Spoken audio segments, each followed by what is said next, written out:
Bukas sasabihin na natin walang pasok. Oo na, ano. Ang gagawin natin sa pambukas sasabihin na natin, diba? Papasok tayo, babay party natin. Wait. Oo, be. Ano naman gagawin natin doon? Lalaro siya kung kakain. Ako ay absent. Bakit? Ayoko kumain eh. Para sa lasin mo.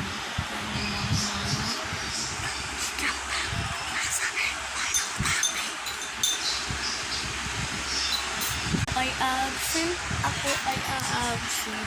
Uy, same. Wait. Siyempre, hindi na ako, diba? Hindi na ako katulog. Wait. Oo nga, puro way. Tuloy na nga, be. Tara.